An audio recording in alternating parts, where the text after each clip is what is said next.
Does INFP really have a duel? Do they? Or are they just lying to us in socionics? Does INFP have a man out there who can handle her wild ways, her uncertain feelings, her fragility, her quiet strength, her myan? Well, the answer to that is yeah, of course. There's some sort of duel for INFP, and it probably is ESTJ, but you probably can't get that right away. That's my guess. It's a maturity thing. That duality for some types works better later on in life than it does early in life, and for some types, it may express differently in different phases of life. So I know Trenton has been with an ISFJ during his high school years and felt as though it didn't afford him sufficient something, that it was that even though it was very comfortable and natural and he kept coming back to it, that it was somehow insufficient. Well, that's kind of understandable for people who are 18 years old and need to know from experience because they're SI users um,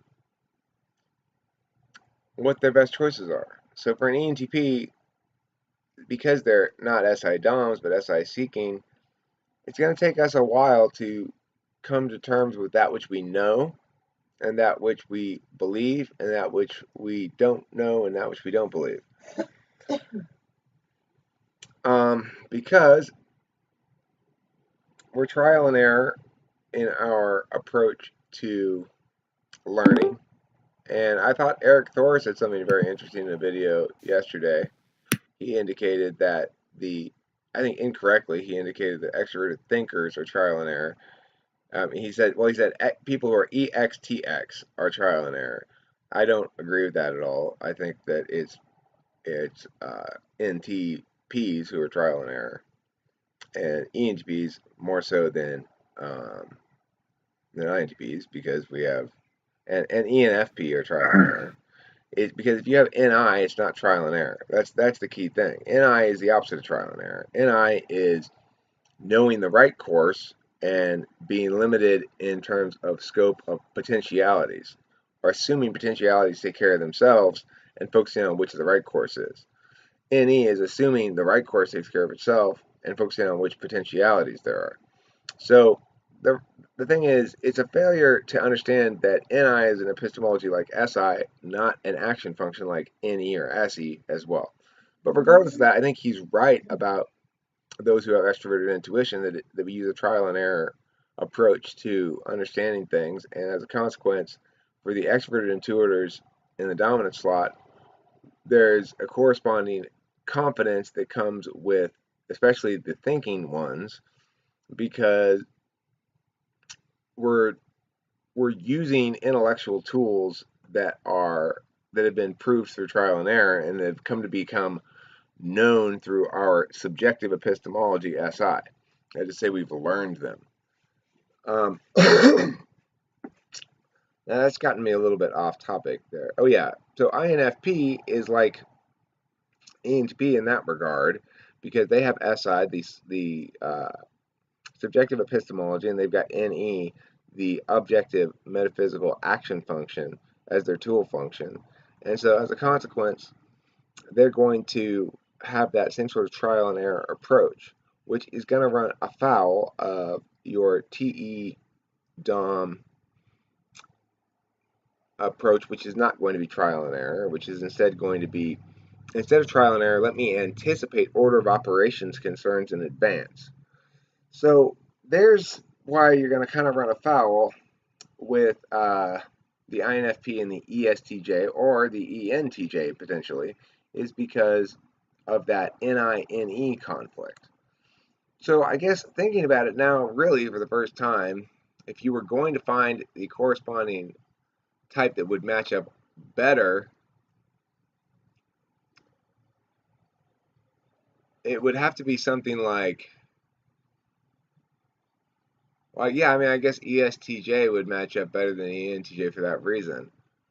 But, I mean, ESTJ is conflicted in that regard in the same way that INFP is. But it's going to have to be later in life because ESTJ doesn't come to realize their third slot in E, um, and INFP doesn't come to be able to utilize their third slot FI effectively until later. The deeper your epistemology is, the longer it's going to take you to get to use what you know. In other words, it's going to take you a longer time to develop into a fully realized person. If you have an epistemology in the top slot, SI or NI in the top slot, you're going to be mature earlier. In other words, you're going to be sort of fully realized as a self right away and then have to come to terms with what it means to grow away from that comfortable spot. Whereas if you are bestowed with an action function, the dominant slot like me, then it's going to take a long time to get comfortable with your knowledge function and to be able to operate with what you know effectively in the world. So ENTPs are going to be slow maturing, ESTPs are going to be slow maturing, and ESFP is slow maturing, and ENFP is slow maturing. And your epistemologists, your SI DOMs and your NI DOMs, INFJ, INTJ, ISFJ, and ISTJ are going to be quick maturing. So, INFP question related to their dual. Do they have a dual? Yeah, but I think you both have to be somewhat mature. So the ESTJ needs to mature into his trial and error aspect. The INFP needs to mature into her singular self that evolves over time and is consistent with an overarching understanding of self with that third slot SI. Ultimately, for the INFP, everything is going to come back to, but does it make me feel good? And ultimately, for the ESTJ, everything's going to come back down to, but does it express possibilities? So, if you can find common ground there, where the expression of ESTJ possibilities provides the FI DOM feeling good, which then provides the FI that is sought by the ESTJ, then the duality process can work fine. But if those two third slots don't align with each other, in other words, the aspirational SI of the INFP is not developed enough yet, or the aspirational NE of the ESTJ is not developed enough yet, then I think duality between the two won't work. So that's my takeaway about it, having thought it through all the way now. For now, anyway, that's what I think. Anybody want to comment on that?